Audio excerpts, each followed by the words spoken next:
ఈ వార్తా న్యూస్కి స్వాగతం. హెడ్లైన్ చూద్దాం.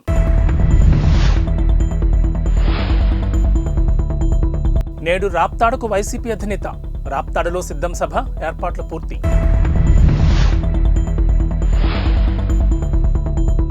పార్లమెంట్ ఎన్నికలకు సిద్ధమైన బీజేపీ జాతీయ కార్యవర్గ సమావేశాల్లో రోడ్ మ్యాప్ రెడీ.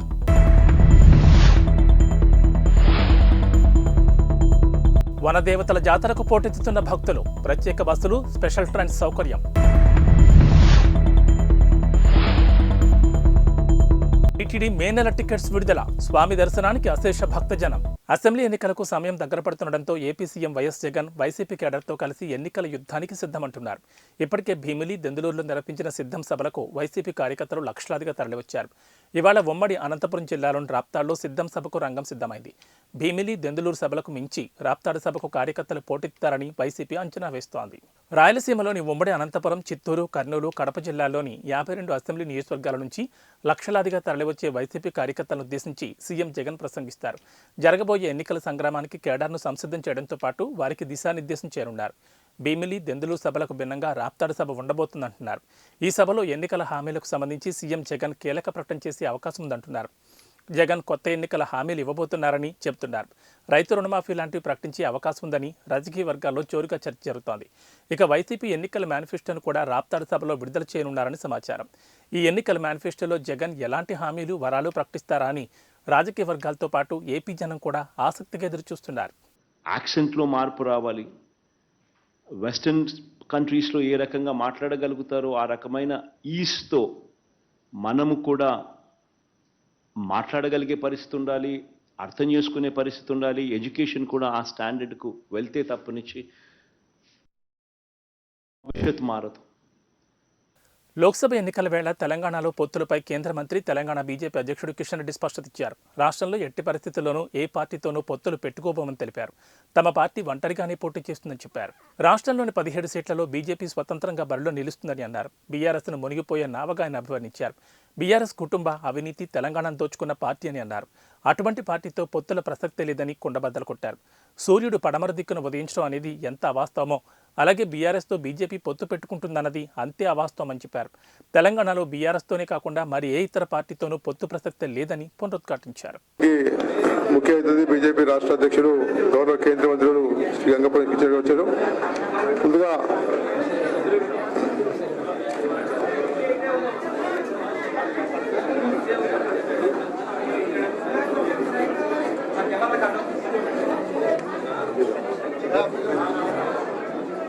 ముందుగా ఈరోజు బీజేపీలో చేరిపోతున్నటువంటి శ్రీ వెల్లాల రామ్మోహన్ రావుని వేదిక మీదకి వచ్చేసి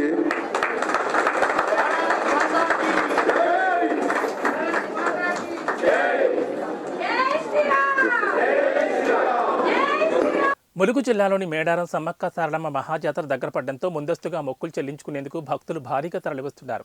శనివారం వనదేవతల దర్శనానికి పోటెత్తారు. ముందుగా జంపన్న వాగులో పుణ్యస్నానాలు ఆచరించి కళ్యాణ కట్ట వద్ద తలనీలాలు ఇచ్చారు. ఎత్తు బంగారంతో క్యూలైన్లలో గద్దెల వద్దకు చేరుకుని వనదేవతలకు సారె, బెల్లం సమర్పించారు. ప్రభుత్వ సలహాదారు హర్కర వేణుగోపాలరావు వనదేవతలు దర్శించుకున్నారు. ఎత్తు, బెల్లం, సారే సమర్పించి మొక్కులు చెల్లించుకున్నారు. ఆలయ సంప్రదాయం ప్రకారం ఎండోమెంట్ అధికారులు ఆయనకు స్వాగతం పలికి పట్టువస్త్రాలు సమర్పించారు. భక్తుల తాకిడి ఎక్కువగా ఉండడంతో అధికారులు జంపన్న వాగులోని ట్యాప్లన్నింటికీ నీటి సప్లై ఇచ్చారు. జిల్లా పంచాయతీ అధికారి వెంకయ్య ఆధ్వర్యంలో పారిశుద్ధ్య పనులు నిరంతరం కొనసాగుతున్నాయి. ఎండోమెంట్ అధికారులు భక్తుల కోసం క్యూలైన్లలో చలువ పందులు ఏర్పాటు చేశారు. మేడారం జాతర నేపథ్యంలో ఆర్టీసీ అధికారులు ఆదివారం నుంచి స్పెషల్ బస్సులు అందుబాటులో ఉంచుతున్నారు. హనుమకొండ, జనగామ డిపోల్లో ప్రత్యేకంగా బస్ స్టాప్లు ఏర్పాటు చేశారు. వరంగల్ రైల్వే స్టేషన్ ఎదురుగా ఉన్న న్యూ బస్ స్టేషన్ నుంచి మేడారానికి 430 స్పెషల్ సర్వీసులు నడుపుతున్నట్లు హనుమకొండ ఆర్టీసీ వెల్లడించింది. మేడారం జాతరకు 6000 ప్రత్యేక బస్సులు తెలంగాణ ఆర్టీసీ నడుపుతోంది. అటు కేంద్ర ప్రభుత్వం మేడారం జాతర కోసం 30 ప్రత్యేక రైళ్ల సదుపాయం కల్పించింది. మేడారాన్ని మొత్తం 8 జోన్లుగా అధికారులు విభజించి పారిశుద్ధ్య కార్యక్రమాలు నిర్వహిస్తున్నారు.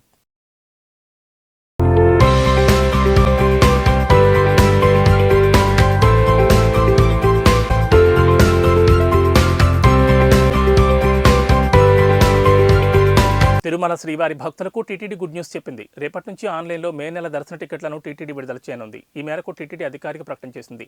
రేపు ఉదయం 10 గంటల నుంచి ఈ నెల 21 ఉదయం 10 గంటలకు ఆర్జిత సేవలకు లక్కీ డిప్ విధానంలో పొందడానికి రిజిస్ట్రేషన్ చేయించుకోవాలని టీటీడీ వెల్లడించింది. ఇక 21న మధ్యాహ్నం 12 గంటల నుంచి 23 వరకు మధ్యాహ్నం 12 గంటల వరకు లక్కీ డిప్ విధానంలో టికెట్లు పొందిన భక్తులు వాటిని ఆన్లైన్ విధానంలో పేమెంట్ చేసి టికెట్లు పొందేందుకు గడువు ఉంటుందన్నారు.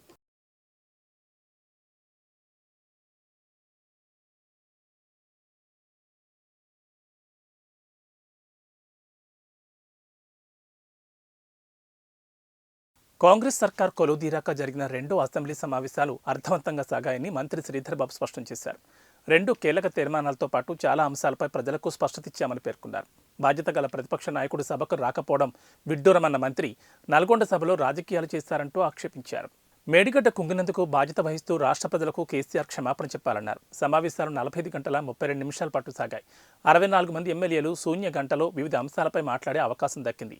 2 తీర్మానాలు, 3 బిల్లులు, ఒక అంశంపై స్వల్పకాలిక చర్చ జరిగింది. సమావేశాల్లో సుదీర్ఘంగా కాళేశ్వరం ప్రాజెక్టు, మేడిగడ్డ కుంగుబాటు, గత ప్రభుత్వ హయాంలో అవినీతి, అక్రమాలు, కృష్ణా జలాల వాటాలు, రాష్ట్రానికి జరిగిన అన్యాయం, కులగణన తీర్మానం వంటి అంశాలపై సభలో సుదీర్ఘంగా చర్చించారు. మండలి 11 గంటల పాటు నడిచింది.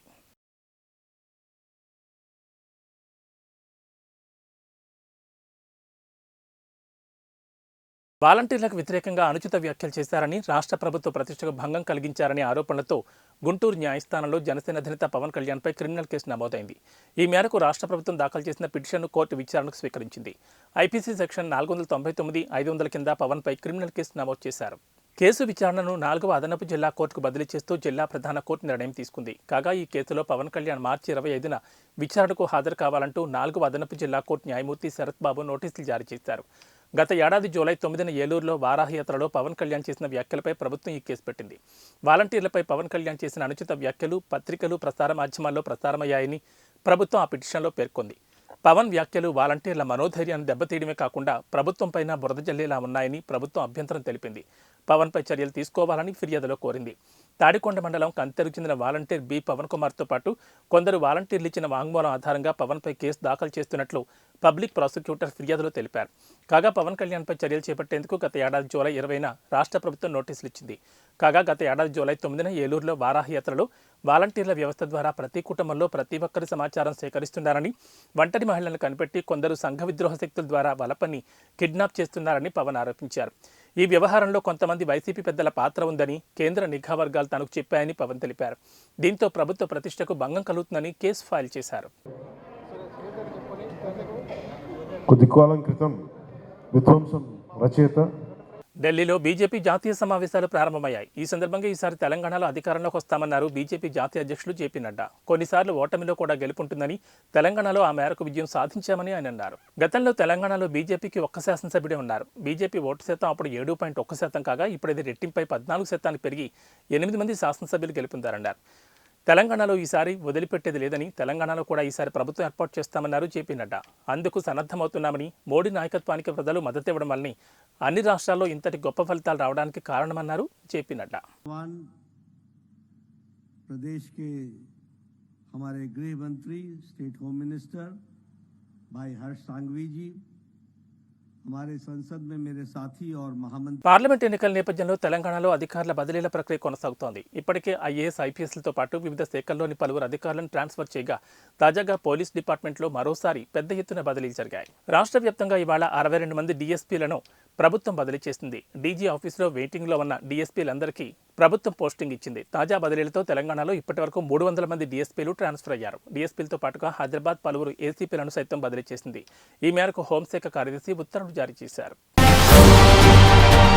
రేవంత్ సర్కార్ సంచలన నిర్ణయాలు తీసుకుంటోంది. రాష్ట్రంలో కాంగ్రెస్ ప్రభుత్వం వచ్చినప్పటి నుంచి రూల్స్ అన్ని మారిపోతున్నాయి. ఇక హైదరాబాద్ ట్రాఫిక్ పై రేవంత్ రెడ్డి ప్రత్యేక దృష్టి సారించారు. ఇందుకోసం అవసరమైతే ట్రాఫిక్ రూల్స్ మార్చేందుకు కూడా వెనుకాడొద్దని ప్రభుత్వం నుంచి సంబంధిత అధికారులకు స్పష్టమైన ఆదేశాలు అందాయి. దీంతో హైదరాబాద్ సిపి, ట్రాఫిక్ అధికారులు రంగంలోకి దిగారు. కీలక ఉత్తర్వులు జారీ చేశారని, ట్రాఫిక్ నిబంధనలు పాటించుకుంటే కఠిన చర్యలు తీసుకుంటామని హెచ్చరించారు.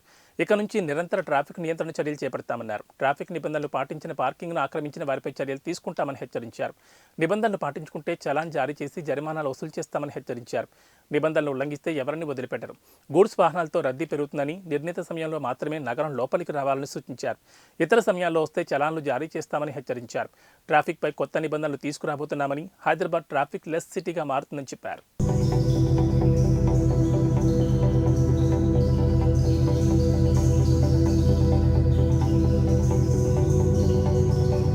నాంపల్లి ఎగ్జిబిషన్ మైదానంలో కొనసాగుతున్న అఖిల భారత పారిశ్రామిక ప్రదర్శన ఇవాళతో ముగియనుంది. శనివారం నాటికి సందర్శకుల సంఖ్య దాదాపు 20 లక్షలు దాటింది.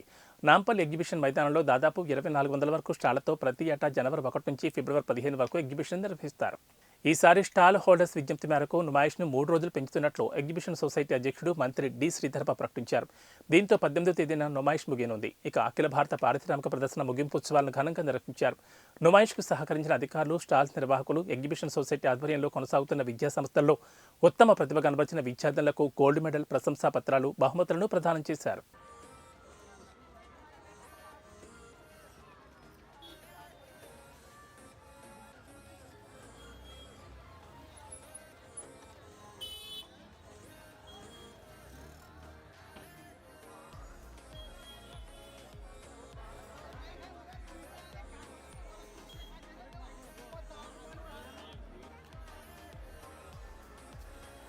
ఏబీ బులెటిన్ విశేషాలు. నమస్కారం.